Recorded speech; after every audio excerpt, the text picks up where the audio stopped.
Good morning. कसे आहात तुम्ही? तर आमच्याकडे ना कंटिन्युअसली 8-10 दिवस झालेला आहे. खूप पाऊस पडतो आहे आणि मला पावसाळा असो या थंडी असो, मला खूप लवकर थंडी पकडते. मी इथे सकाळी सकाळी फटाफट फ्रेश झालेली आहे, कारण की ना माझ्या नवऱ्याची आज मॉर्निंगची जॉब आहे, तर मला त्याला टिफिन बनवून द्यायचं होतं. म्हणून मी आज लवकर पण उठलेली होती आणि टिफिन वगैरे पॅक केला आणि हा निघालेला आहे जॉबसाठी.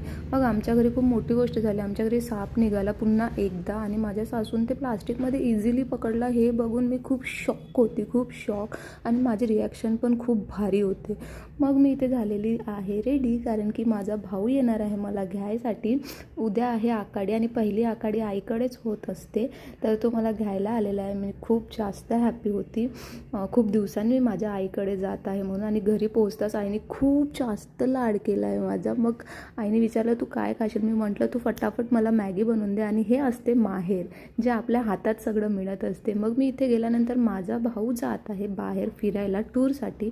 तो हरवेळीसच जातो. गुरुपौर्णिमेच्या 1 दिवस आधी आणि निघत असते आणि मग 10 दिवसाचा यांचा टूर असते.